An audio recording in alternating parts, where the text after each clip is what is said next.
मैं ऑडिबल होऊंगा, I think सभी लोग सुन पा रहे होंगे। चलिए जल्दी से ऐड हो जाइए, जुड़ जाइए, फिर हम लोग क्लास स्टार्ट करते हैं।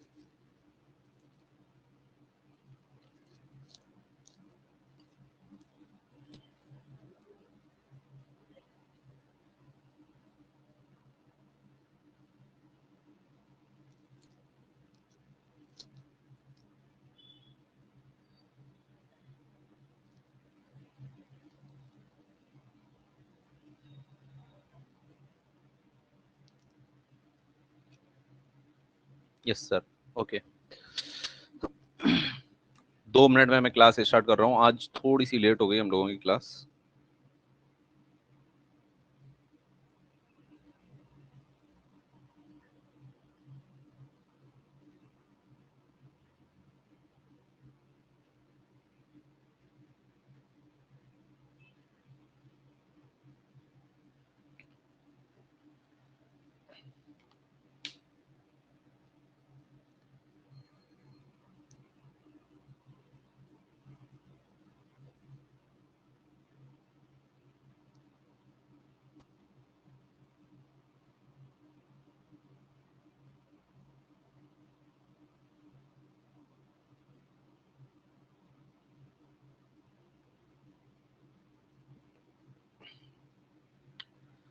चलो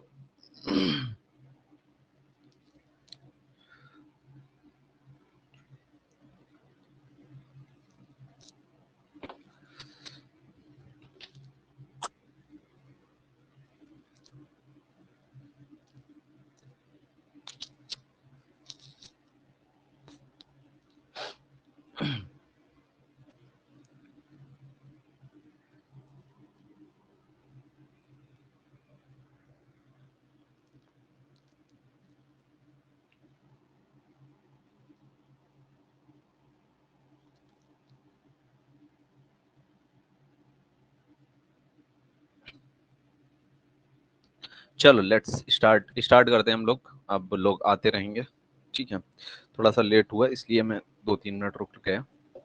चलो, तो पिछली बार में मैंने आपको नेशनल इमरजेंसी के बारे में बताया था। नेशनल इमरजेंसी कैसे लगाई जाती है, ग्राउंड्स क्या होते हैं, ठीक है। उसके बाद मैंने बताया था कब कब कब लगाई गई है, कौन जो है उसको प्रोक्लेम यानी डिक्लेरेशन कौन कर सकता है, और अगर आगे बढ़ाना है तो वो कैसे बढ़ाई जा सकती है। तो वो जब आपका रेजोल्यूशन नेशनल इमरजेंसी का पास कर दिया जाएगा विद स्पेशल मेजोरिटी, तभी आगे बढ़ाई जा सकती है। तो आज हम स्पेशल मेजोरिटी समझना शुरू करेंगे, और मेजोरिटी को समझेंगे, उसे देखेंगे, उसके बाद आगे बढ़ेंगे कि आपकी हटाई कैसे जा सकती है नेशनल इमरजेंसी अगर एक बार लग गई है। Am I audible to all of you? कोई किसी को इशू आ रहा है, कोई दिक्कत आ रही है तो बोलो जरा।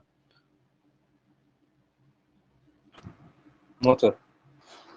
ओके ओके श्योर देन, ठीक है, ओके चलते हैं देन।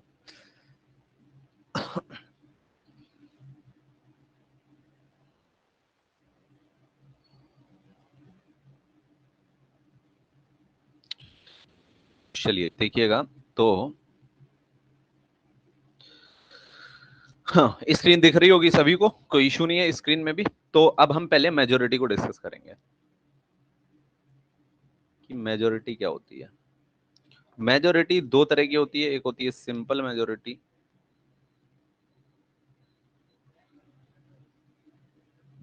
सिंपल मेजोरिटी, और एक होती है स्पेशल मेजोरिटी।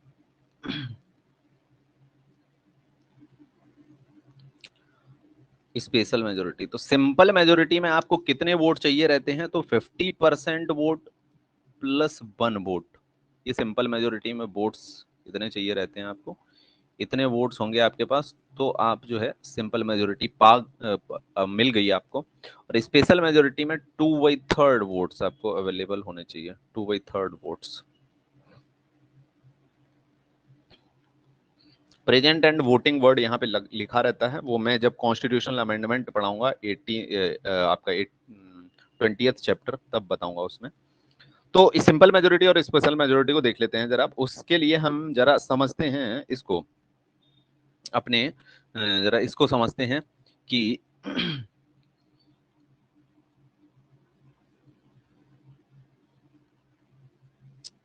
एक सेकेंड मैं जरा वो ले रहा हूँ।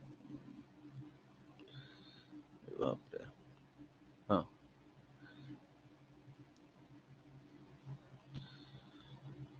अच्छा, इसमें आता नहीं है क्या?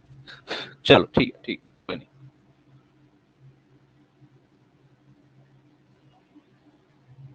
चलो ओके, तो मैं ऐसे ही बना देता हूं। अगर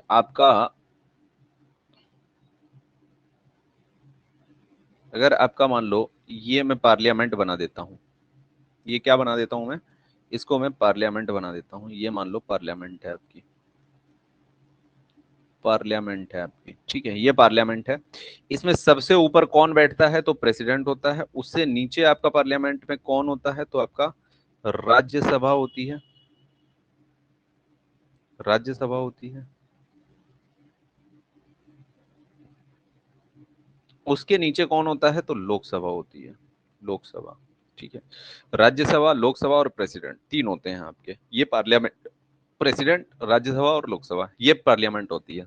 तो मान लो प्रेसिडेंट ने एक, मान लो डॉक्यूमेंट आपका लिखा, प्रेसिडेंट ने एक आपका डॉक्यूमेंट बनाया, और इस डॉक्यूमेंट में वो सारी चीजें लिख दी कि भाई क्यों हमें इमरजेंसी प्रोक्लेम करनी है, नेशनल इमरजेंसी क्यों लगानी है, वो सब कुछ इस डॉक्यूमेंट में हमने, अगर इस डॉक्यूमेंट में सब कुछ लिख दिया तो डॉक्यूमेंट क्या है, इस डॉक्यूमेंट के अकॉर्डिंग नेशनल इमरजेंसी जो है प्रोक्लेम कर दी जाएगी, नेशनल इमरजेंसी लगा दी।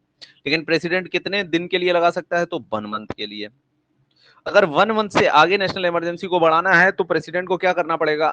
प्रेसिडेंट को कुछ नहीं करना पड़ेगा, अब करना पड़ेगा राज्यसभा एंड लोकसभा को। तो राज्यसभा और लोकसभा को इस रेजोल्यूशन को, इसे बोलते हैं क्या? रेजोल्यूशन। किसका रेजोल्यूशन? नेशनल इमरजेंसी को प्रोक्लेम करने का रेजोल्यूशन, इसे रेजोल्यूशन बोलते हैं। नेशनल इमरजेंसी को प्रोक्लेम करने का रेजोल्यूशन बोलते हैं। तो ये रेजोल्यूशन कहां पे पेश किया जाएगा? तो ये राज्यसभा में जाएगा। राज्यसभा में इस रेजोल्यूशन को, क्योंकि ये सभा है, तो यहाँ पे देयर आर मेनी मेंबर्स, अगर सभा है तो बहुत सारे मेंबर्स होंगे। तो राज्यसभा में आपके टोटल कितने मेंबर्स होते हैं? तो 245। तो 245 मेंबर्स इसे क्या करेंगे? पास करेंगे इस रेजोल्यूशन को। कितने दिन में पास करना होगा?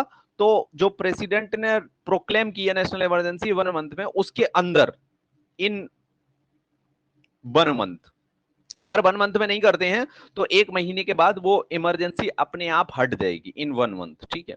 1 महीने में आपको क्या करना पड़ेगा? राज्यसभा को पास करना पड़ेगा। किसको? इस रेजोल्यूशन को। पास करने का मतलब है वोटिंग करानी होगी, यानी राज्यसभा में वोटिंग होगी, ठीक है। अगर वोटिंग में इस रेजोल्यूशन को कितने वोट मिल जाएं? 2/3, क्योंकि ये जो रेजोल्यूशन है वो कैसी मेजोरिटी से पास होगा? स्पेशल मेजोरिटी से। यानी 2/3 वोट्स अगर इस रेजोल्यूशन को मिल जाते हैं राज्यसभा के अंदर, तो ये रेजोल्यूशन स्पेशल मेजोरिटी से पास हो गया। और अगर राज्यसभा में पास हो जाता है तो फिर किसे पास होना होता है? फिर किसे कहां पास करना होता है? तो लोकसभा में। तो अब अगर लोकसभा में पास हो जाएगा, लोकसभा में भी कैसे पास होगा? तो स्पेशल मेजोरिटी, 2/3 वोट चाहिए। लोकसभा में वो कितने लोग होते हैं टोटल? तो 543 मेंबर्स हैं लोकसभा में। तो 543 मेंबर्स जो है कैसी मेजोरिटी से पास करेंगे इस रेजोल्यूशन को, नेशनल इमरजेंसी वाले स्पेशल मेजोरिटी को। इनके भी पास कितना टाइम है? 1 मंथ।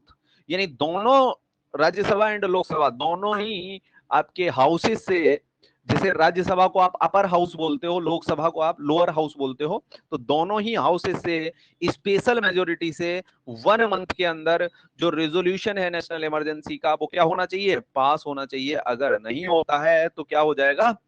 तो इमरजेंसी अपने आप हट जाएगी वहां से। आई थिंक इतनी बात क्लियर होगी। अगर ये 1 महीने के अंदर या 1 महीने में ये पास कर देते हैं तो 1 महीने के बाद भी इमरजेंसी चलेगी। कब तक? 6 मंथ्स तक, 6 मंथ्स तक चलेगी। और अगर 6 मंथ्स तक चलेगी तो 6 मंथ के अगर आगे ले जाना है तो क्या करना पड़ेगा? नेक्स्ट 6 मंथ्स के लिए क्या करना पड़ेगा? फिर से नेक्स्ट 6 मंथ्स के लिए फिर क्या करना पड़ेगा? लोकसभा और राज्यसभा को फिर से इसी रेजोल्यूशन को स्पेशल मेजोरिटी से फिर से पास करना होगा, तभी नेशनल इमरजेंसी आगे बढ़ाई जा सकती है। और कब तक आगे बढ़ाई जा सकती है? तो इनडेफिनेट पीरियड तक, इनडेफिनेट पीरियड। बताओ यहाँ पे किसी को कोई इशू है, कैसे नेशनल इमरजेंसी आगे बढ़ाई जा सकती है और आपका प्रेसिडेंट कितने टाइम के लिए लगा सकता है, फिर उसे ऐसे आगे बढ़ाया जा सकता है। ये हमने इतना यहाँ तक कर लिया। कोई किसी को इशू है तो पूछो, जल्दी से सर पूछना है आपको। नेक्स्ट जो 6 मंथ के लिए कटा है, वो पहले वाले 6 मंथ के अंदर ही रिजोल्यूशन भेजना पड़ता है ना? मतलब पहले तो 1 मंथ के अंदर, फिर से पूछ।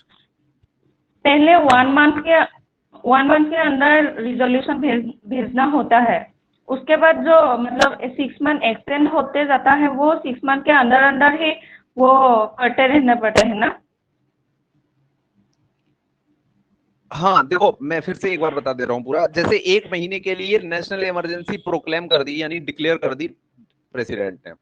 अब वो 1 महीने तक तो लगी रहेगी, लेकिन 1 महीने से अगर एक भी दिन एक्स्ट्रा आपको आगे बढ़ानी है तो क्या करना होगा? तो जो आपकी पार्लियामेंट है उसे क्या करना होगा? पार्लियामेंट को उस रेजोल्यूशन को स्पेशल मेजोरिटी से पास करना होगा। अगर पार्लियामेंट ने स्पेशल मेजोरिटी से पास कर दिया तो 6 महीने के लिए और बढ़ जाएगी, यानी टोटल हम कहेंगे तो 7 महीने के लिए बढ़ जाएगी, 7 मंथ्स के लिए। क्यों? क्योंकि 1 महीने के लिए तो प्रेसिडेंट ने लगाई थी, फिर 6 महीने के लिए आगे कौन बढ़ाएगा? पार्लियामेंट। फिर आप अब अगर 7 महीने से भी आगे लगानी है तो 6 महीने के लिए फिर से लगा सकता है कौन? पार्लियामेंट। लेकिन पार्लियामेंट को स्पेशल मेजोरिटी से फिर से रेजोल्यूशन को पास करना होगा। बताओ, आप कोई दिक्कत पूछो, पूछ लो जब तक नहीं क्लियर हो रहा है। नहीं सर, ठीक है ना? तो अगर प्रेसिडेंट आपका 1 महीने के लिए लगाएगा, 1 महीने से अगर थोड़ा भी आगे बढ़ाना है तो पार्लियामेंट के पास पावर है, वही आगे बढ़ा सकती है, पार्लियामेंट ही बढ़ा सकती है, और कोई नहीं बढ़ा सकता है। ठीक है, तो पार्लियामेंट फिर से बढ़ाएगी। पार्लियामेंट जो है अगर 6 महीने से और आगे चलाना चाहे तो फिर से स्पेशल मेजोरिटी लगा के आगे बढ़ा देगी। तो इस तरह से नेशनल इमरजेंसी आगे चलती है। और कौन सी मेजोरिटी से नेशनल इमरजेंसी आगे बढ़ सकती है? स्पेशल मेजोरिटी से। तो मैं स्पेशल मेजोरिटी और सिंपल मेजोरिटी का एक एग्जांपल और बता देता हूं आपको। तो हमारी जो पार्लियामेंट होती है, ये किसके लिए, ये जो आपके एमपीज होते हैं, इन्हें हम किसके लिए इलेक्ट करते हैं? एमपीज को। तो एमपीज को हम इलेक्ट करते हैं किसी भी लॉ को फ्रेम करने के लिए। लॉ जो होता है उसके फ्रेम के लिए बनाते हैं इनको, लॉ फ्रेम करने के लिए। इमरजेंसी बनाते हैं आपकी लॉ को फ्रेम करने के लिए। ठीक है, लॉ जो है वो फ्रेम करने के लिए, या कोई जो ऑब्सोलीट लॉ है, ऑब्सोलीट लॉ है उसे खत्म करने के लिए। यानी ऐसा लॉ है, कोई कानून है जो बेकार है, अब काम का नहीं है, तो उसे खत्म करने के लिए, नए लॉ का न्यू लॉ फ्रेम करने के लिए। यहां पे मैं लिख देता हूं न्यू लॉ फ्रेम करने के लिए। आप एमपीज को सेलेक्ट क्यों करते हैं? न्यू लॉ को फ्रेम करने के लिए, ऑब्सोलीट लॉ को हम कहेंगे डिस्ट्रॉय करने के लिए, ऐसे लिख लो, या एंड करने के लिए लिख लो, ज्यादा सही रहेगा, एंड। ऑब्सोलीट लॉ को एंड करने के लिए। ठीक है, एंड मतलब खत्म करने के लिए। और अगर मैं लिखूं तो चेंज इन एनी लॉ, अगर किसी लॉ में जैसे चेंज चाहिए, चेंज इन एनी लॉ, अगर किसी लॉ में क्या चाहिए? चेंज चाहिए आपको, तो क्या कर सकते हो आप? Change in any law. ठीक है, किसी भी लॉ में अगर कोई चेंज चाहिए तो ये 3 काम है किसके? एमपीज के। और एमएलएज के हैं यही 3 काम स्टेट में, और एमपीज के यही 3 काम सेंट्रल में। ठीक है, तो कोई भी लॉ चेंज करना है, लॉ में कोई भी चेंजेस लाना है, या लॉ को एंड करना है, या नया लॉ लाना है, तो एमपीज क्या करते हैं? एक अपने डॉक्यूमेंट पे बना के लाते हैं, लिख के लाते हैं, क्यों क्यों नया लॉ ला रहे हैं, या क्या है नया लॉ, इसके डॉक्यूमेंट पे लिख के लाते हैं। तो इसी को बोलते हैं हम लोग क्या? बिल बोलते हैं। अब ये बिल क्या होगा? जो आपकी क्या है? पार्लियामेंट है, ये मान लेते हैं ये हमारी पार्लियामेंट है। तो पार्लियामेंट में सबसे ऊपर बैठा रहता है प्रेसिडेंट आपका, उससे नीचे बैठा रहता है कौन आपका? राज्यसभा होती है, और उससे नीचे आपकी लोकसभा होती है। तो अगर राज्यसभा का मेंबर इस बिल को बना के ला रहा है, जिस डॉक्यूमेंट पे लिख के लाते हैं, ये अगर कोई नया कानून बनाना है तो एक डॉक्यूमेंट पे लिख के लाएंगे, तो जिस डॉक्यूमेंट पे लिख के लाएंगे उसे बोल दिया जाएगा बिल। तो जो बिल है, जो बना के ला रहा है जिस मेंबर, जैसे राज्यसभा का कोई मेंबर बना के ला रहा है, तो ये इस बिल को कहाँ ले जाएगा, वो राज्यसभा में ले जाएगा, ये राज्यसभा में जाएगा। अब राज्यसभा में इस पे वोटिंग होगी, अगर ये पास हो जाता है तो लोकसभा में जाएगा, लोकसभा में पास हो जाएगा तो कहाँ जाएगा, प्रेसिडेंट के पास। प्रेसिडेंट जैसे ही अपने साइन करता है इस पे, वैसे ही ये बिल क्या बन जाता है, एक्ट बन जाता है, एक्ट बन जाता है, यानी लॉ बन गया, ये एक्ट बन गया। ठीक है, ऐसे कोई बिल जो है एक्ट बनता है। अगर कोई लोकसभा का मेंबर इसे बना के लाता है तो पहले कहाँ ले जाएगा, लोकसभा में ले जाएगा, लोकसभा में पास होने के बाद कहाँ जाएगा, राज्यसभा में, राज्यसभा में पास होने के बाद कहाँ जाएगा, प्रेसिडेंट के पास, प्रेसिडेंट के साइन होंगे, फिर से ये क्या बन जाएगा, एक्ट बन जाएगा।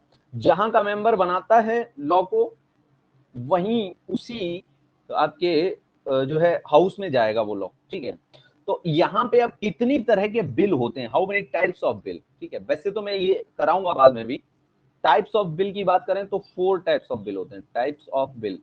ठीक है, टाइप्स ऑफ बिल, तो 4 टाइप्स ऑफ बिल होते हैं। एक होता है सिंपल बिल, सिंपल बिल, एक होता है सिंपल बिल। दूसरा होता है आपका कौन सा, तो दूसरा होता है आपका मनी बिल, जो रिलेटेड होता है मनी बिल। एक होता है फिनेंस बिल, ये मनी से रिलेटेड होता है, लेकिन मनी से कम रिलेटेड होता है और किसी काम से ज्यादा रिलेटेड होगा। तो एक होता है आपका फिनेंस बिल। और चौथा होता है अगर कॉन्स्टिट्यूशन में कोई भी चेंजेस करने हैं तो उसके लिए भी बिल लाना पड़ेगा, उसे बोलते हैं constitutional amendment bill, constitutional amendment bill, constitutional amendment bill. ठीक है, तो ये 4 तरह के बिल होते हैं। तो सिंपल बिल, मनी बिल और फिनेंस बिल, ये तीनों के तीनों बिल कैसी मेजोरिटी से पास होते हैं, तो सिंपल मेजोरिटी, सिंपल मेजोरिटी। यानी इसमें कौन सी मेजोरिटी चाहिए, तो सिंपल मेजोरिटी चाहिए। यानी कितने वोट चाहिए इस बिल को पास कराने के लिए, सिंपल मेजोरिटी। तो कितने वोट चाहिए भाई, अगर आपसे पूछा जाए तो कितने वोट चाहिए, तो 50% टोटल वोट जितने भी हों उसके 50% प्लस 1 वोट, 50% तो चाहिए ही चाहिए, 50% के अलावा 1 वोट और चाहिए, क्योंकि जीतने के लिए अगर कोई 10 लोग हैं तो अगर वो वोट कर रहे हैं तो जीतने के लिए कितना चाहिए आपको, आपको जीतने के लिए कितना चाहिए, तो 5 + 1 यानी 10 का 50% प्लस 1 वोट चाहिए। तो सिंपल मेजोरिटी यही होती है। तो सिंपल मेजोरिटी जो है ये चाहिए आपको वोट इन बिल पे। और कॉन्स्टिट्यूशन में कोई भी चेंज करना है तो कॉन्स्टिट्यूशनल अमेंडमेंट बिल लाना पड़ेगा, और ऐसे बिल को हमेशा स्पेशल मेजोरिटी से ही पास किया जा सकता है, स्पेशल मेजोरिटी। तो कौन सा बिल पास करना कठिन है, तो कॉन्स्टिट्यूशनल अमेंडमेंट बिल पास करना कठिन है, क्योंकि उसमें स्पेशल मेजोरिटी। और simple majority simple bill, money bill और फाइनेंस बिल में चाहिए। तो इन बिल्स को पास करना आसान है। कैसे, अगर मैं आपसे पूछूं तो अगर मैं राज्यसभा की बात करता हूं तो राज्यसभा में टोटल सीटें हैं 243। तो अगर 243 का 2/3 निकालूंगा मैं तो कितना आ जाएगा, 81। तो 81 2 जा कितना हो जाएगा, नहीं, हाँ 81 ही होगा, है ना, 162 होगा। ठीक है, 162 वोट्स हो जाएंगे।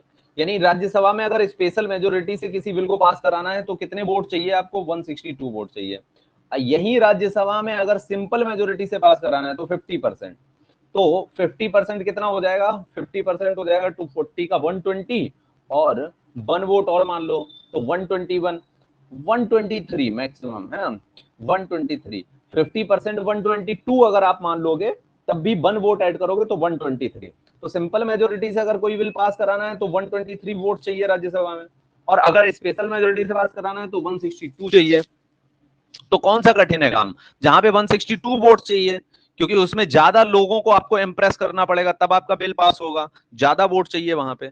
ठीक है, तो हमने कॉन्स्टिट्यूशन में चेंजेस तो कर सकते हो आप बिल लाके, लेकिन उस चेंजेस को क्या कर दिया है, टफ बना दिया है।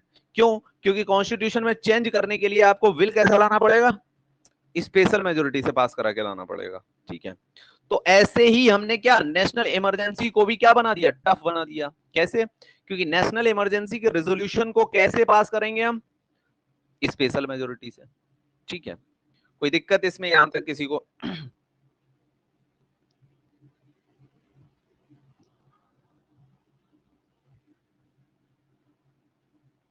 कोई इशू आ रहा है कहीं पे, कोई दिक्कत है? मैं आगे चलता हूँ।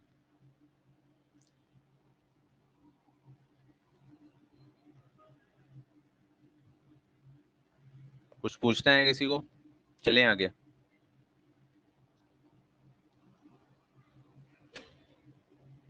चलो हम चलते हैं, किसी को नहीं पूछना है। देखो, तो अगला है हमारा रिवोकेशन ऑफ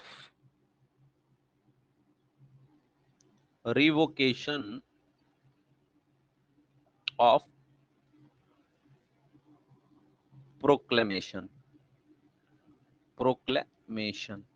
यानी जो प्रोक्लेमेशन हुई है उसको रिवोक कैसे कर सकते हैं, खत्म कैसे कर सकते हैं, रिवोकेशन कैसे हो सकता है, वापस कैसे ले सकते हैं। ठीक है, जो नेशनल इमरजेंसी लग गई है उसे कैसे वापस लिया जा सकता है। ठीक है, तो पहला पॉइंट इसमें आपको याद रखना है कि इसे डायरेक्टली अगर प्रेसिडेंट चाहे तो वो रिवोक कर सकता है खुद, एनी टाइम, है ना। President can revoke, president can revoke at any time, president can revoke at any time, at any time. ठीक है, किसी भी टाइम प्रेसिडेंट जो है क्या कर सकता है, रिवोक कर सकता है, इमरजेंसी को वापस ले सकता है। सेकंड, अगर प्रेसिडेंट रिवोकेशन को वापस नहीं लेता है तब क्या होगा? तो if Lok Sabha passes resolution of revocation by simple majority. यहां पे याद रखना है आपको कि हटाना हमने क्या किया है, आसान करा है। हमने इमरजेंसी को हटाना आसान किया है, सिंपल मेजोरिटी के साथ हटा सकते हो। लेकिन लगाना हमने क्या कर दिया है, टफ बनाया है, कठिन किया है कि आप लगा तभी सकते हो जब स्पेशल मेजोरिटी से रेजोल्यूशन को पास करोगे, तभी लगा सकते हो। एक तो मैंने बताया कि प्रेसिडेंट अपनी मर्जी से वापस ले सकता है, प्रेसिडेंट चाहे कि हाँ हमें वापस लेना है भाई तो वापस ले लेगा। लेकिन अगर प्रेसिडेंट वापस नहीं ले रहा है तो लोकसभा अगर सिंपल मेजोरिटी से बिल को पास करती है तो भी क्या होगा, वापस लेना पड़ेगा प्रेसिडेंट को। अब यहां पे क्या होगा, इस कंडीशन में president should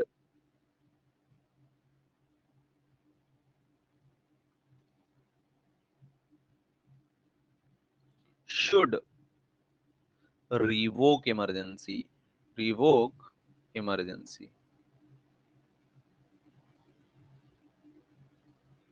president should revoke emergency. ठीक है,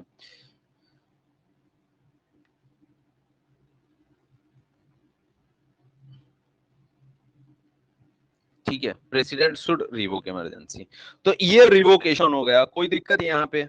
अब मैं आता हूं इफेक्ट्स ऑफ नेशनल इमरजेंसी। अगर नेशनल इमरजेंसी लगा दी गई है तो क्या क्या इफेक्ट्स होंगे?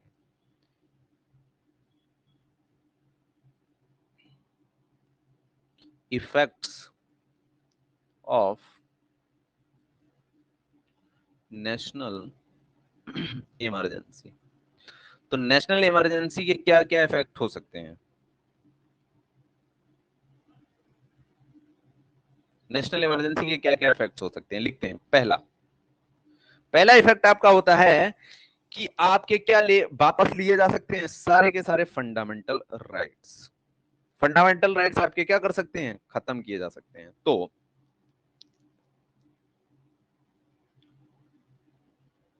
After proclamation of emergency, proclamation of emergency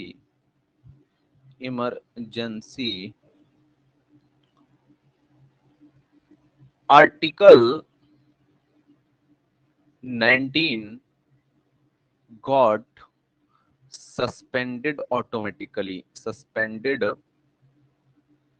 automatically। यानी ऑटोमेटिकली आपका आर्टिकल नंबर 19 सस्पेंड हो जाएगा, उसको कुछ भी करने की जरूरत नहीं है जैसे ही नेशनल इमरजेंसी लगी।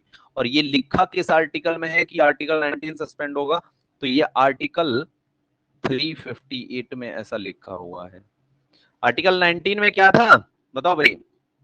तो आपको freedom of speech and expression और भी बहुत सारे राइट हमने बताए थे। कहाँ आपको प्रॉपर्टी या प्रॉपर्टी का राइट तो नहीं था, कहीं आप रह सकते हो, यानी आपको रहने का राइट था, कोई भी प्रोफेशन करने का राइट था आपको, और क्या राइट थे, और आपको राइट था कि आप जो है वो कर सकते हो, क्या कर सकते हो, जो है कहीं भी मूव कर सकते हो कंट्री में, आप फ्रीडम है कि कहीं भी आप जो है असेंबली कर सकते हो, कोई एसोसिएशन बना सकते हो। तो ये सारे राइट्स आपके पास थे, है ना, ये सारे राइट्स आपके पास थे।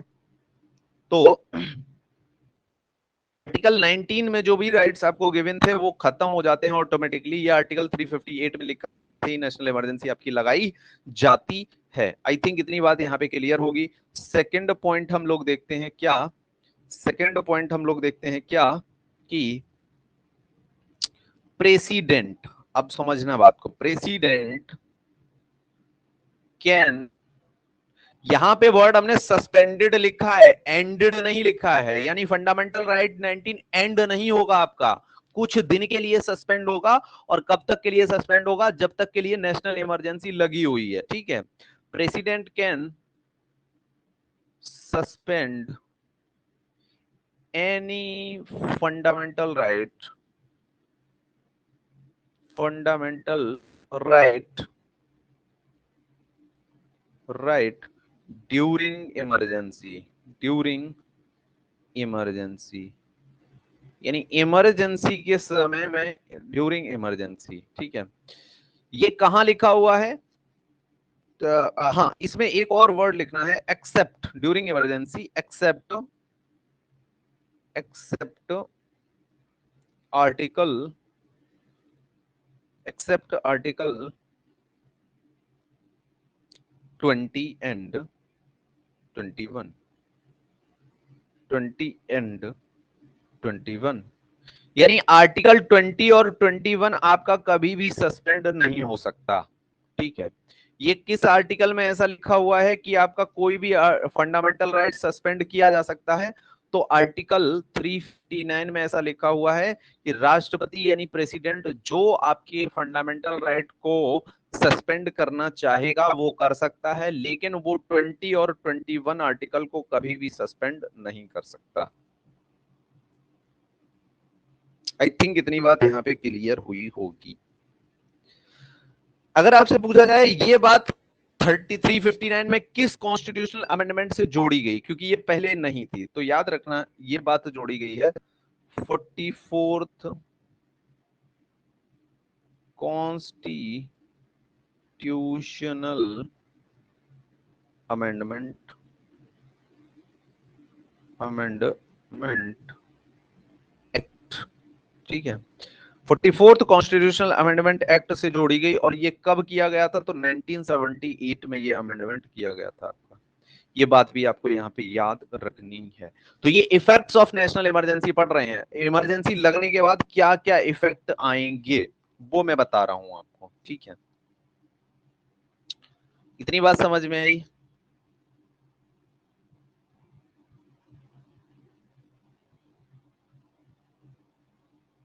Forty 44 constitutional amendment act, yes. Article 359 या आर्टिकल 359 ए या आर्टिकल 359? हाँ हाँ, 359 ए होगा या 359? 359 नहीं, दूसरा आर्टिकल नहीं ऐड किया गया है। 359 के अंदर ही ये लिख दिया गया है कि प्रेसिडेंट कोई भी फंडामेंटल राइट को सस्पेंड कर सकता है 20 और 21 को छोड़ के। 359 के अंदर लिखा है, 359 ए नहीं है, ठीक है।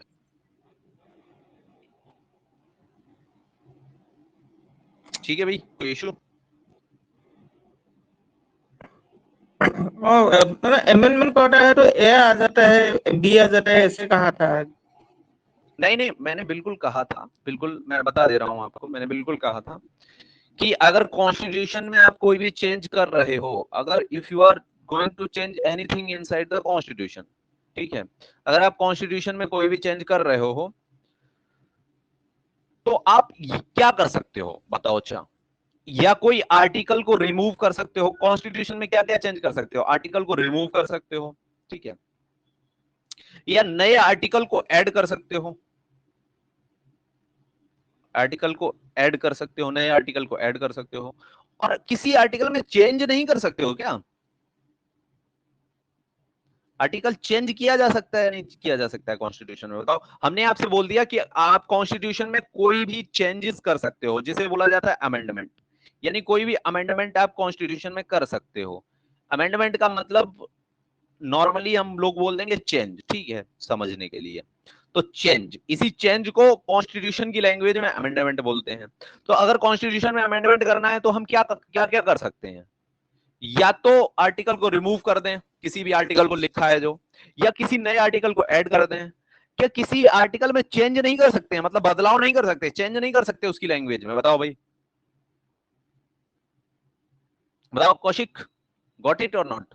मतलब किसी आर्टिकल में हाँ चेंज कर सर, सकते हैं या नहीं कर हाँ सकते हैं? सर, तो चेंज भी तो कर सकते हैं, मतलब अमेंडमेंट से चेंज भी तो हो सकता है। तो बिल्कुल यहां पे हमने आर्टिकल 359 को क्या किया, उसमें चेंजेस कर दिए ना। और अगर चेंजेस करेंगे तो उसे भी क्या बोला जाएगा, अमेंडमेंट। ठीक, नहीं समझ में आई बात? बताओ, अभी आया सर। आ गया ना? तो कॉन्स्टिट्यूशन में अमेंडमेंट का मतलब है आर्टिकल रिमूव कर सकते हैं, आर्टिकल ऐड कर सकते हैं, या किसी भी आर्टिकल में चेंज कर सकते हैं, वो भी अच्छी बात है, ठीक। तो बिल्कुल यहाँ पे हमने आर्टिकल में चेंज किया है, 359 में थोड़ा सा चेंज किया है, और उसमें एक लाइन ऐड कर दी 359 आर्टिकल के अंदर ही, ठीक है। चाहे तो हम नया आर्टिकल भी ऐड कर सकते हैं, ऐसा कोई इशू नहीं है, लेकिन जैसा आपकी पार्लियामेंट ने किया कि उसे थोड़ा सा चाहिए था ज्यादा, एक आर्टिकल पूरा ऐड करता तो वो बड़ी चीज है, यानी छोड़ एक लाइन ऐड करनी है उसके लिए पूरा एक आर्टिकल नया डालना है, तो ये ठीक नहीं है। तो उसने क्या किया, उसी आर्टिकल में ऐड कर दिया एक लाइन को, ठीक है। ऐसा हमने बहुत जगह किया है, और जहां पे हमें ऐसा लगा कि नहीं कर सकते ऐड, तब हमने उसके लिए नया आर्टिकल बनाया है, ठीक। समझ गए बात को? नहीं समझे भाई? बताओ। अभी समझ आया सर। ओके, श्योर श्योर, जहां भी पूछोगे वहां तभी समझ आएगा। मैं भगवान तो हूं नहीं, गॉड तो हूं नहीं कि आपको समझ नहीं आया है तो मैं समझ जाऊं कि आपको समझ नहीं आया है। जब आप बोलेंगे कि हमें समझ यहाँ पे नहीं आया, तभी मैं बताऊंगा आपको कि ऐसे ये चीज है ना। तो कोशिश करो, ट्राई करते रहो, पूछते रहो। चलो ठीक है, ओके, चलो आगे चलते हैं अब हम लोग, है ना। तो दो दो तो इफेक्ट आपने देख लिए नेशनल इमरजेंसी के।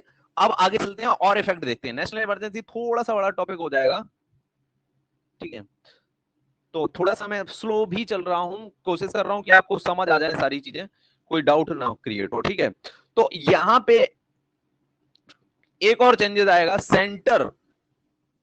Becomes centre becomes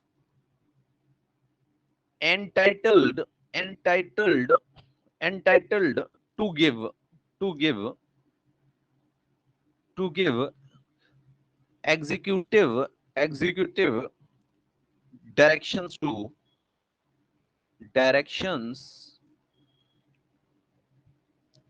a state on any matter यानी यहां पे जो स्टेट गवर्नमेंट है वो खत्म तो नहीं होगी। स्टेट गवर्नमेंट जो है आपकी खत्म तो नहीं होगी, स्टेट गवर्नमेंट बैठी है अभी भी, वो आपकी लेजिस्लेटिव असेंबली में बैठेगी, वो वर्क करेगी। लेकिन वो वर्क जो स्टेट गवर्नमेंट करेगी वो किसके डायरेक्शन पे करेगी, तो सेंट्रल गवर्नमेंट के। मैं यहां पे एक बात लिख देता हूं कि जो सेंट्रल गवर्नमेंट है, सेंट्रल गवर्नमेंट उसके डायरेक्शंस पे ही वर्क करेगी कौन, स्टेट गवर्नमेंट। यही ऊपर लिखा हुआ है इतनी बड़ी सी लाइन में, ठीक है। सेंट्रल गवर्नमेंट जो है वो डायरेक्शन देगी किसको, स्टेट गवर्नमेंट को, ठीक है। समझ गए भाई, तीसरा वाला। चलो आगे चलते हैं। अच्छा ऐसा तो नहीं हो रहा है धीरे हो रहा हो, ज्यादा धीरे लग रहा हो आपको, स्लो चल रहे हैं, ऐसा तो नहीं है? करके बताओ जल्दी, मैं फिर फास्ट चलूंगा एकदम। मुझे ऐसा लग रहा है कि आराम से चलेंगे तो आपको अच्छे से समझ आ जाएंगी चीजें। ऐसा अगर लग रहा हो तो बताओ क्लियर कट, मैं आगे फास्ट चलूंगा। बोलो बोलो। No sir. ओ सर ठीक है, ओके ओके, चलो ठीक है, तो ठीक है। चलो फोर्थ देख लो।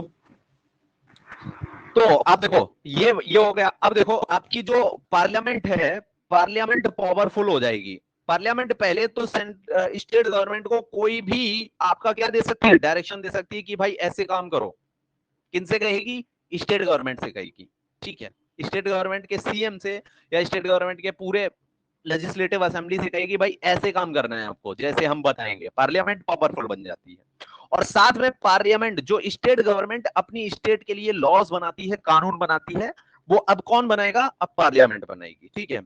पार्लियामेंट becomes empowered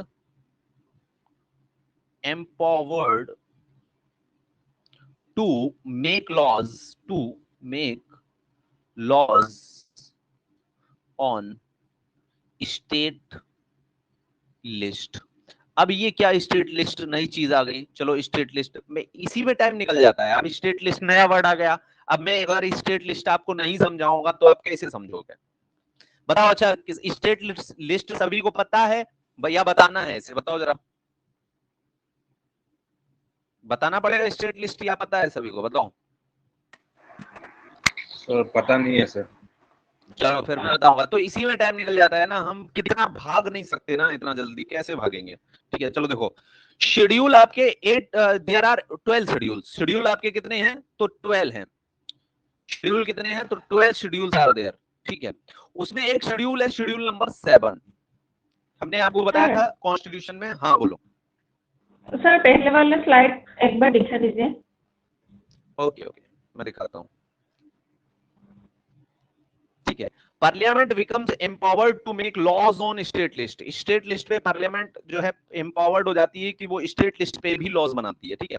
तो मैंने आपको जब कॉन्स्टिट्यूशन स्टार्ट किया था, जब मैंने आपको डेमो दिया था, मतलब एक trial class kind of the थी, तो उसमें मैंने बताया था कि पार्लियामेंट जो होता है और जो स्टेट गवर्नमेंट होती है, ये दोनों अलग अलग लॉज बनाते हैं, ये तो बताया थी। साथ में ये भी बताया था कि जो आपका कॉन्स्टिट्यूशन है उसमें सबसे पहले आपका प्रियम्बल आता है, फिर पार्ट्स ऑफ कॉन्स्टिट्यूशन आते हैं, फिर तीसरी चीज आपकी आती है शेड्यूल्स, ठीक है, शेड्यूल्स। तो अभी कितने शेड्यूल हैं? अब हमारे कॉन्स्टिट्यूशन में अभी 12 शेड्यूल्स हैं।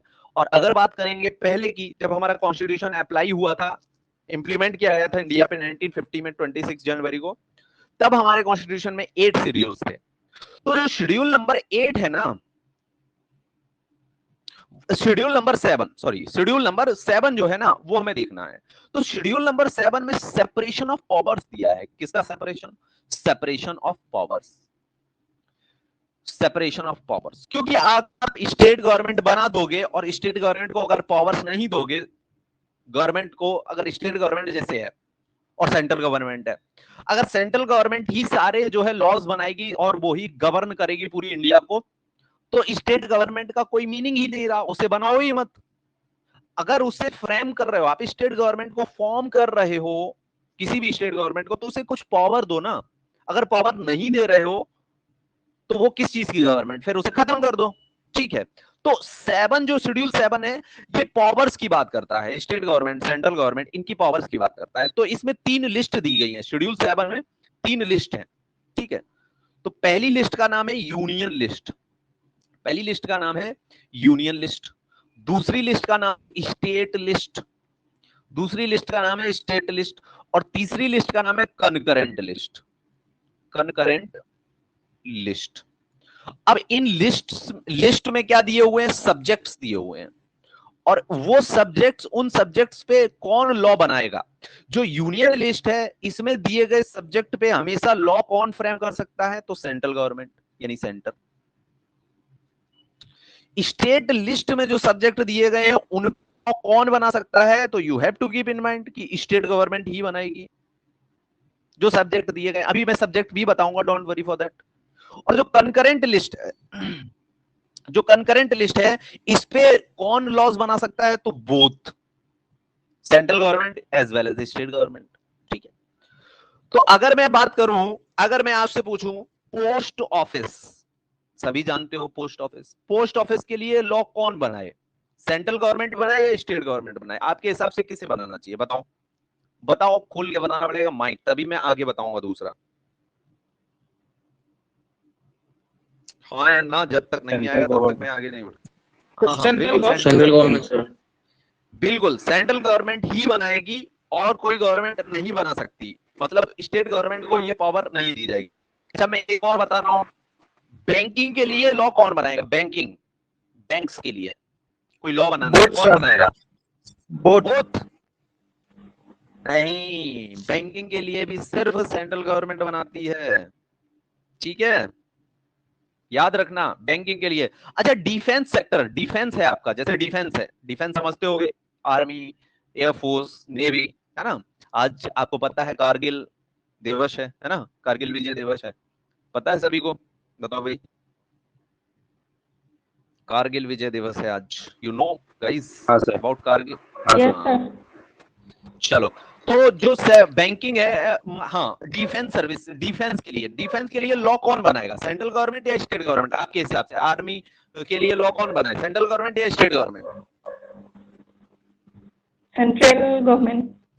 बिल्कुल सेंट्रल गवर्नमेंट। आपका भी दिमाग यही कहता होगा, बिल्कुल सही बात है, ये यही होना चाहिए, सेंट्रल गवर्नमेंट ही बनाती है। तो अगर बात करेंगे, एक दो और चीज की बात कर लेते हैं हम यहाँ पे। अच्छा, क्वाइंस के लिए, क्वाइंस आपने सुने होंगे या क्वाइंस एंड करेंसी कह देते हैं, चलो, क्वाइंस एंड करेंसी के लिए लॉ कौन बनाएगा? बताओ भाई, tell me quickly, central government, state government? Central government. Central central government. बिल्कुल सेंट्रल गवर्नमेंट बनाएगी। तो ये समझ में आया, ये सब सारे के सारे क्या है? सब्जेक्ट्स। इन सब्जेक्ट्स पे कौन बनाएगा लॉ? Central government. इन पे स्टेट गवर्नमेंट बना ही नहीं सकती। रेलवेज के लिए कौन बनाएगा law? Central government. State government के अंडर नहीं आती है रेलवेज, इसलिए रेलवेज की जो जॉब होती है वो सेंटर की जॉब होती है, ऐसा बोलते हैं। डिफेंस की जॉब है, सेंटर की जॉब है। लेकिन बैंकिंग की जॉब सेंटर की जॉब नहीं है, क्योंकि बैंक एक अलग एंटिटी है, वो अलग एंटिटी है, that is not belong to like central government या स्टेट गवर्नमेंट, वो अलग एंटिटी हो जाएगी। अब स्टेट की बात कर लेते हैं। स्टेट लिस्ट में बताओ, स्टेट किस किस पे बनाती है लॉ? बताओ भाई, tell me. State government, police. बिल्कुल डेफिनेटली, आपने पुलिस देखा होगा, तो हर स्टेट की पुलिस की जो यूनिफॉर्म है वो अलग है। ठीक है, तो क्यों अलग है? क्योंकि हर स्टेट की पुलिस की जो लॉज हैं, रूल्स हैं, रेगुलेशंस हैं, कानून है, जो एक्ट हैं, वो कौन बनाती है? स्टेट गवर्नमेंट ही बनाती है। बोलो भाई, हाँ या ना, गॉट इट और नॉट? ठीक है, और अगर यहाँ पे बात करेंगे तो पब्लिक ऑर्डर को मेंटेन करने के लिए, पब्लिक ऑर्डर कौन बनाता है? तो आपकी जो लॉज है वो स्टेट गवर्नमेंट बनाएगी, और पब्लिक ऑर्डर को मेंटेन कौन करता है? तो पब्लिक ऑर्डर को मेंटेन करती है आपकी जो प्रशासन, एडमिनिस्ट्रेशन होता है, जो पुलिस फोर्स होता है पूरा का पूरा। मतलब पुलिस के लिए तो बनाएगी, पब्लिक ऑर्डर मेंटेन करने के लिए कोई भी लॉ बनाना है वो पुलिस यूज करेगी उस लॉ को डेफिनेटली, लेकिन पब्लिक ऑर्डर को मेंटेन करने के लिए लॉ बना सकती है सिर्फ और सिर्फ उस स्टेट के लिए स्टेट गवर्नमेंट। ठीक है, यहां पे एक और बात और समझो, batting and gambling, batting and gambling, पता, आई थिंक पता होगा सभी को बैटिंग एंड गैम्बलिंग के बारे में। जो रुपए लगा के जो भी गैम्बलिंग होती है, यानी जो आपका गैम्बल किया जाता है, यानी कैसिनोज वगैरह होते हैं, या कोई भी बैटिंग होती है, जो आपके ये बहुत सारे एप्लीकेशंस आ गए, कौन कौन से आते हैं, ड्रीम 11 आ गया, ये बहुत सारे, इसमें पैसे लगाते हैं तो पैसे उससे मिलते हैं। तो इसको भी स्टेट गवर्नमेंट ही इसके लिए लॉ बनाती है। अगर कोई स्टेट गवर्नमेंट चाहेगी कि हमारे स्टेट में बैटिंग और गैम्बलिंग ना हो, तो नहीं होगी, क्योंकि इसके लिए लॉ स्टेट गवर्नमेंट बनाती है। तो स्टेट गवर्नमेंट ही डिसाइड करती है कि बैटिंग एंड गैम्बलिंग होगी उस स्टेट में या नहीं होगी, अगर होगी तो कितना उस पर टैक्स पड़ेगा। ठीक है, आई थिंक इतनी बातें यहाँ पे क्लियर हुई होगी, नहीं हुई है? बताओ, कोई और दिक्कत इसमें समझ में आ रही है? ये बातें नहीं आ रही हैं? गॉट इट और नॉट? चलो आगे देखते हैं। बोलो भाई, कौन बोल रहा है? कुछ बोलना है? सम ओके, कर रहा हूँ, आगे बढ़ता हूँ। अच्छा अच्छा, बोथ ऐसे कौन से सब्जेक्ट हैं जिन पे दोनों जो है आपकी क्या बना सकती हैं, दोनों लॉज बना सकते हैं, स्टेट भी और सेंट्रल गवर्नमेंट भी? तो फॉरेस्ट, जो फॉरेस्ट होता है उस पे दोनों जो है आपके लॉज बना सकते हैं, जो आपका फॉरेस्ट होता है उसके लिए। दूसरा एजुकेशन, एजुकेशन जो होती है उसके लिए भी दोनों जो है आपके क्या बना सकते हैं, लॉज बना सकते हैं दोनों, फॉरेस्ट, स्टेट गवर्नमेंट भी और सेंट्रल गवर्नमेंट भी, ठीक है। साथ में मैरिज होती है, मैरिज, मैरिज के लिए भी दोनों बना सकते हैं, ठीक। कोर्ट मैरिज सुना होगा आपने नाम, है ना? तो कोर्ट मैरिज के लिए दोनों लॉज बना सकते हैं, दोनों फ्रेम कर सकते हैं, चाहे वो आपकी स्टेट गवर्नमेंट हो या आपकी सेंट्रल गवर्नमेंट हो। ट्रेड यूनियंस जो होती हैं उनके लिए भी सेंट्रल गवर्नमेंट और स्टेट गवर्नमेंट दोनों लॉज बना सकती है। तो शेड्यूल 7 समझ में आया, सेपरेशन ऑफ पावर्स है सेंट्रल और स्टेट गवर्नमेंट में? बताओ भाई, क्लियर हुआ? हाँ सर। कंफर्म जी हो गया? सर। चलो, सर बिल्कुल बिल्कुल, हेल्थ हाँ भी, बोलो। हेल्थ हेल्थ बोथ होगा ना, हेल्थ सेक्टर? हेल्थ सेक्टर नहीं, हेल्थ सेक्टर सिर्फ ये है स्टेट गवर्नमेंट, ठीक है ठीक है। है ना?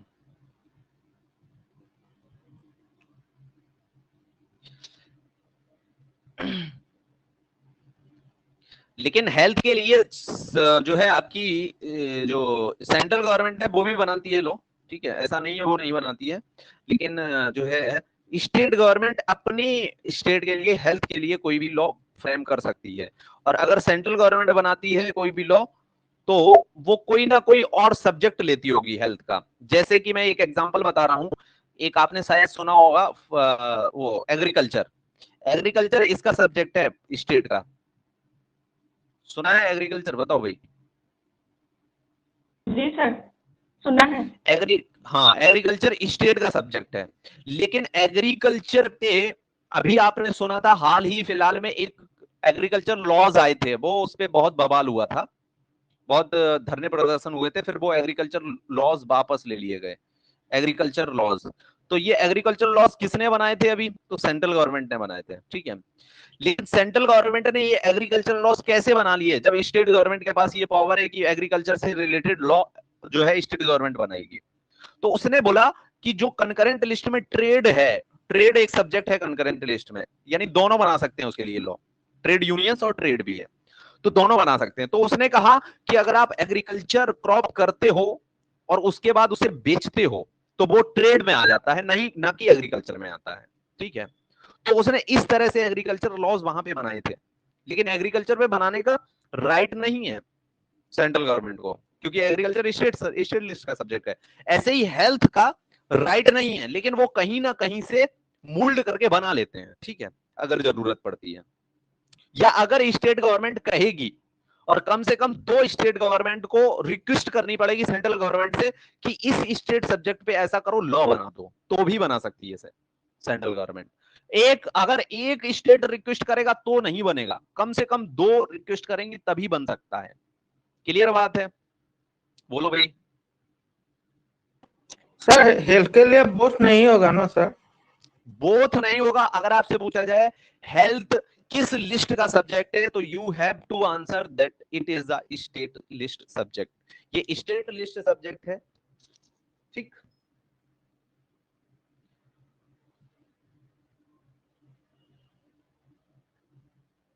बोलो भाई, कोई इशू यहां तक?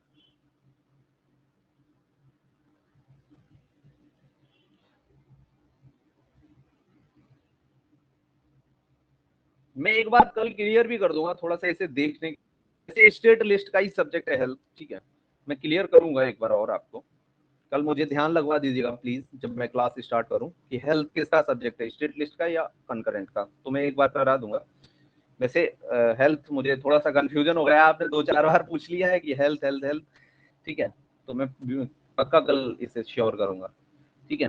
बताओ भाई, आगे चलूं या फिर कुछ डाउट है पूछ लो जल्दी से, जल्दी से पूछ लो, कोई डाउट हो फिर मैं आगे चल रहा हूँ, नहीं तो क्विकली करना। नो सर, डाउट नहीं है सर। किसी को कोई doubt?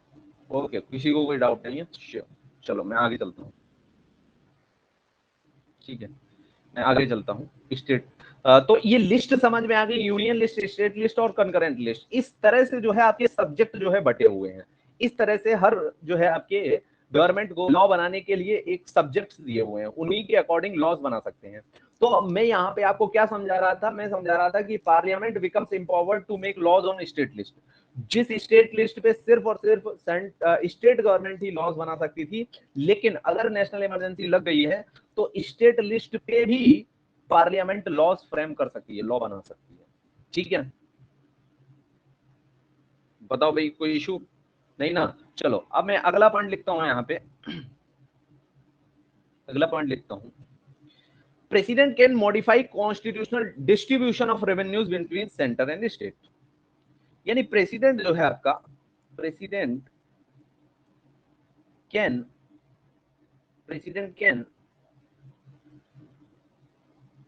modify revenues between center and state, revenues between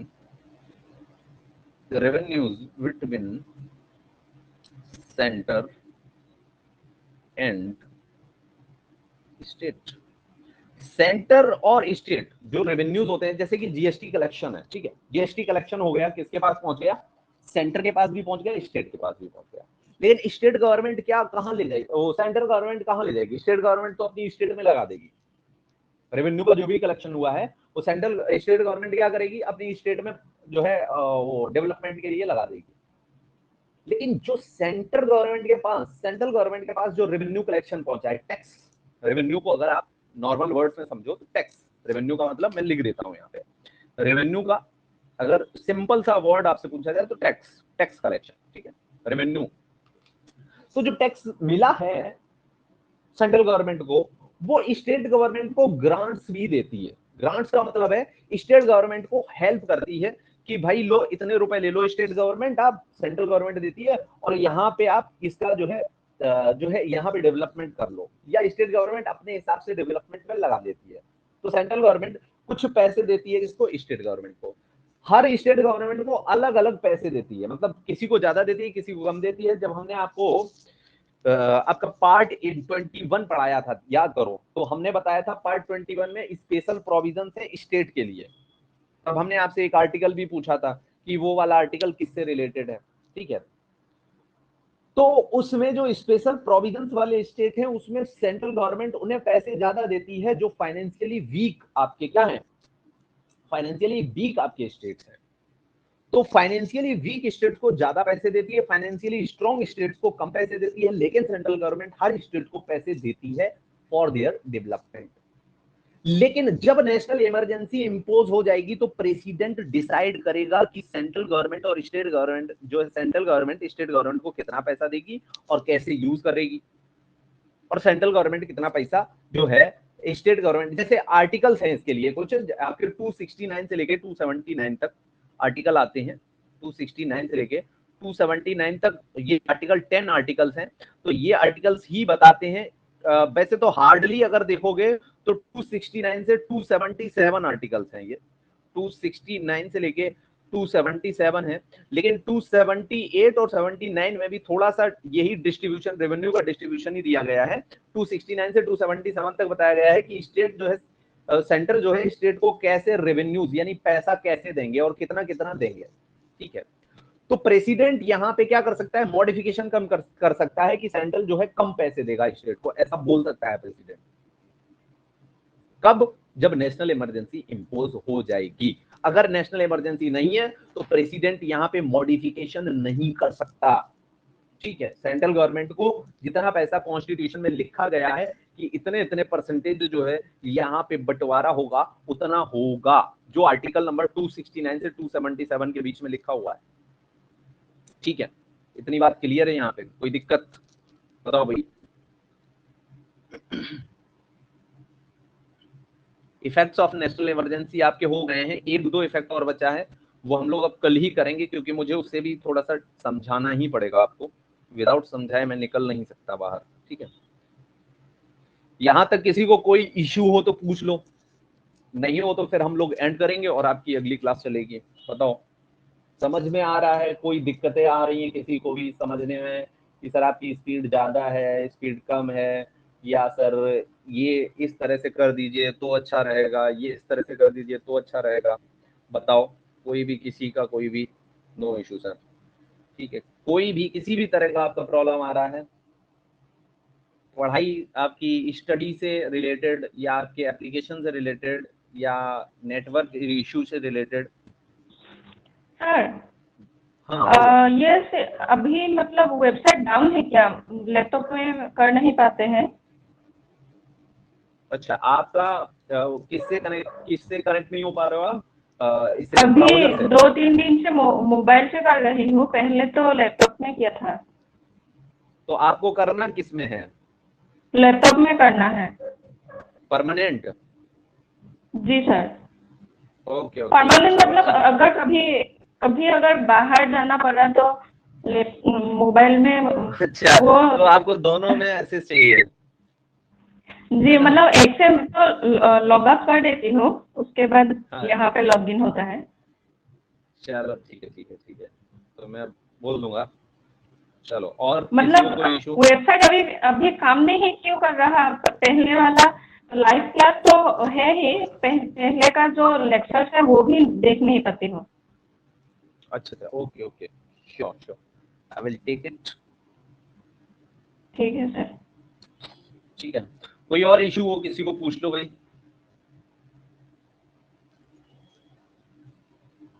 sir सभी को, हाँ बोलो बोलो। सर रिवोकेशन में एक पॉइंट था सर, इसमें लिखा सर कि if Lok Sabha passes a resolution of revocation by simple majority president should revoke emergency। सिर्फ लोकसभा ही होगा क्या सर, राज्यसभा नहीं होगा क्या सर? हाँ वो राज्यसभा को पावर नहीं दी गई है, बहुत अच्छी बात है, आप एकदम क्रिटिकल पॉइंट पूछो। बिल्कुल राज्यसभा को वो पावर नहीं दी गई है, डेफिनेटली वो लोकसभा के ही पास हाँ सर, पावर है। ये ठीक है, ये पॉइंट सर, सेकंड पॉइंट। हाँ बिल्कुल बिल्कुल, ये लोकसभा के पास ही पावर है, ये राज्यसभा के पास नहीं है, डेफिनेटली। ओके और सर। किसी को कोई इशू आ रहा है भाई?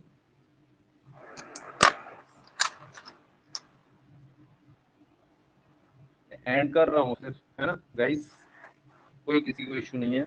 आपको पढ़ने में कोई इशू आ रहा हो तो भी पूछ सकते हो कि कैसे पढ़ें सर, याद नहीं हो रहा है, कैसे पढ़ें, ये चीज समझ नहीं आ रही है, क्या करना चाहिए सर, क्या स्ट्रेटेजी रहना चाहिए सर, इस तरह का कोई भी क्वेश्चन हो तो भी पूछ सकते हो आप। सर करंट अफेयर्स का क्या करना है sir, current affairs? Current affairs का आप तो कोशिश करो कि एक मैगजीन लो मंथली। ठीक है, अगर आप डेली 1-1 आवर का करंट अफेयर्स देख रहे हो तो वो दिक्कत देगा आपको, ये चीज है। क्योंकि करंट अफेयर्स करना मतलब एक बड़ा टास्क है, और 1 घंटे अगर करंट अफेयर्स कर रहे हो और उसमें से भी 2 या 3 क्वेश्चन पूछे जा रहे हैं तो वो इशू है। ठीक है, तो इससे अच्छा है 2-3 क्वेश्चंस के लिए आप ऐसा करो ना, मैगजीन रीड करो, मंथली मैगजीन, वो द बेस्ट ऑप्शन है।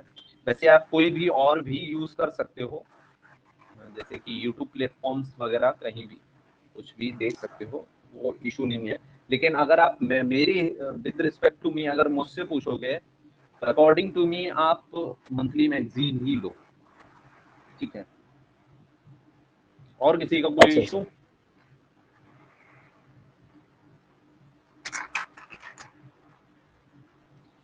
Any doubt?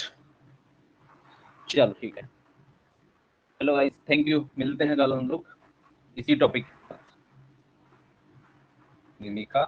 Okay sir, okay okay, no issue.